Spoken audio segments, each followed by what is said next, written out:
All right, everybody. It has been a minute since I've talked to you. Truth be told, I don't know how much help you needed the last few years, right? The market was absolutely scorching. If you were a buyer, you kind of had to pay what sellers wanted. If you were a seller, you just kind of asked whatever you wanted. There wasn't a whole lot of intricacy to this game. But here we are. Things have changed. The Fed was determined to slow things down and look, raise interest rates this fast. It was bound to happen. Housing has come to an abrupt halt. So I think it's time for me to jump back in and tell you guys what I'm seeing in the market. I'm going to change the format a little bit from what I used to do. But I want you to stick around to the end because I'm going to give you some commentary and some slides that I put together that aren't going to show on this data that I think are important to look at. So, we ready? All right, kids, here we go. Let's look at the data. All right, let's start with single family homes. As you guys may remember, I look at year over year. That's what we're going to look at here. And of course, this data is a month behind. That's how this works. So it's current as of September 16th.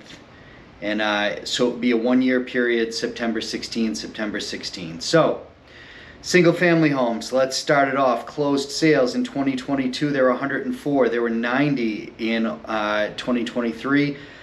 Sales down 13.5%. I'm going to kind of skip over median and average sales price here. I do want to focus on something I think is increasingly important, is look at the overall dollar volume of the sales. Down 19.2% from 163 million and change down to 132 million and change. So no matter what you want to look at, the sales have slowed way down, right? The median time to contract has increased from 40 days to 58 days, a 45% increase. Huge increase.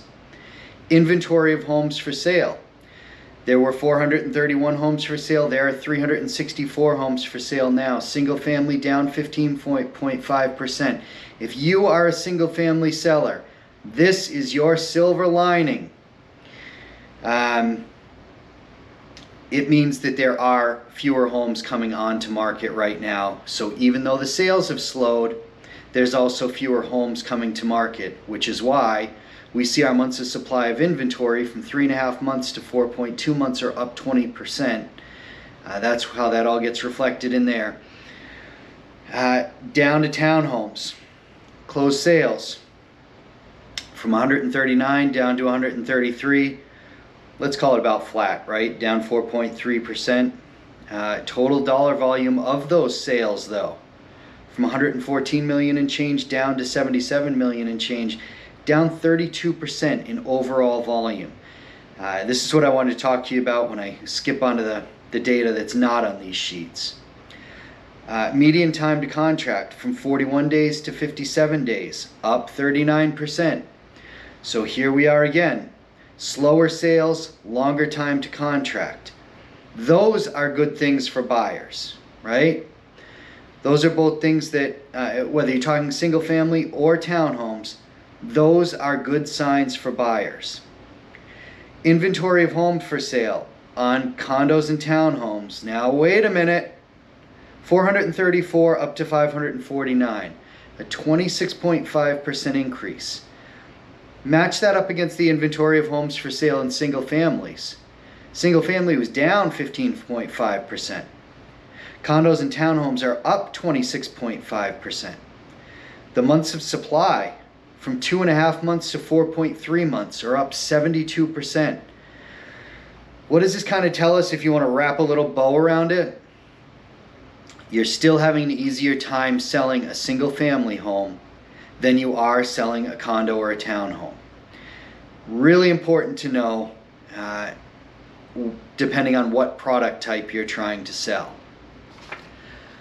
So that's kind of an abbreviated version of all the different slides that I used to give. I still have that very granular data. So if you're looking for that, and if you have a specific question, then go ahead and reach out to me, and more than happy to kind of run it down the way that I used to, but I kind of think shorter is better and more concise here, so that's what I've done. What I do want to pull out, because you know I love granular, and you know I'm kind of a data geek. So let's pull out this mystical, magical slide that I'm going to throw up. I want to show you guys what the market really looks like. And I think the best way to do that is to bracket these sales. So I ran it by $250,000 increments. Let's start with single family homes, kind of the left side of the columns here. Look at where the sales are really taking place. Look at the price point where the sales are really taking place. Look at how tightly grouped those are.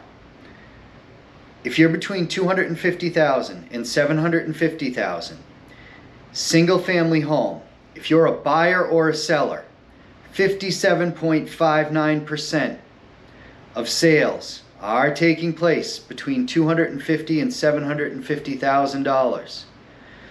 Now what I did there, in order to get this data, I just pulled the last 30 days from August to September 16 to make it match up with the data that shows on these slides. But look at that. If you're a buyer, you're still having a tough time getting a deal below $750,000 on a single family home. And if you're a seller, it's still looking pretty good to list your property right now if you're listing at a price below $750,000. Look what happens when we get above 1.25 million. Sales just plummet straight across the board, right? I mean, there is almost no volume. So I think it's really important, I think, to look at the data this way and not just the way it's presented on the slides that the associations and such put out. All right, now I want to switch down to condos and townhomes. Same kind of thing we're seeing. Man, look at how the sales are bunched together between $250,000 and $750,000, accounting for 60.44% of the market. The next big nodule or node or whatever it is you want to call it, at 12.95% of sales, is below $250,000. So that's what, 70, call it 73%, 74% of the market for single family homes and townhomes is below $750,000. You'll see a big number here between $1 million and 1.25. Don't forget, there were a lot of pre-construction sales along the beach that got loaded in as data, and a number of those sales are lumped in there. I think this is really important to look at. Once again, if you're a buyer or if you're a seller. If you're a buyer of a condo and you come to me and you say, I want to spend $1.5 million to $2 million, condo or townhome, man, you don't have a lot of competition. There's very few sales taking place there. If you're a buyer, man, you really got some negotiation power here. And if you're a seller, look around. There isn't a whole lot selling in your price point. Now let's flip that around. If you come to me and you say, I want to spend $500,000 on a condo, man, sellers, they can hold to their price pretty tight, right? Look at the data. Buyers, you're not going to have a whole lot of room to negotiate. So I think it's super important to kind of get a little granular, look at the data and break it apart, and look at where these sales are happening, because there's a whole lot of talk about prices going up in the luxury market, but look at the data. The bulk of the sales are not taking place at these huge price points. They're taking place on the lower end. Single family homes, if you map these sales out, they're occurring in places that pretty much hug along 95.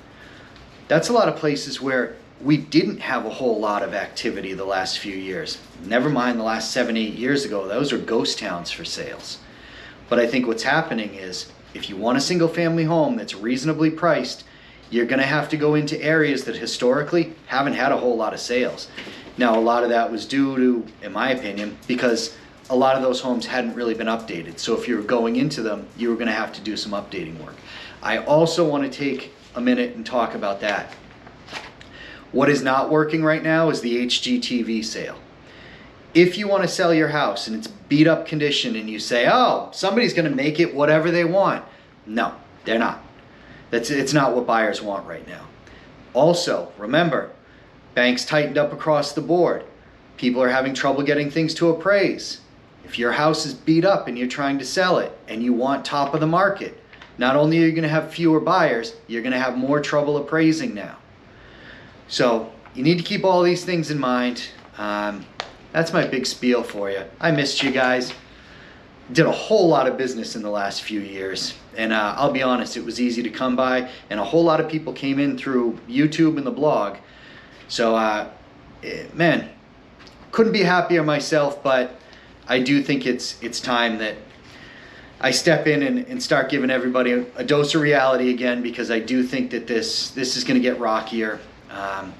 You know, if you take things back to a larger picture, credit card debt is rising like crazy. All the implications are consumers are pretty much tapped out. I'm not saying that this is the last hurrah, but look, Florida has an advantage, especially South Florida. We have positive net migration.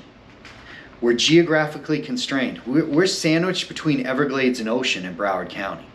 So there isn't a whole lot of room for you left to build. That is a really good tailwind for a seller, and it's a real challenge for a buyer. We're not Texas. We can't just build more. It just doesn't work like that here. So if you're looking to buy or sell, please feel free to call, text, or email me. We'll see you soon.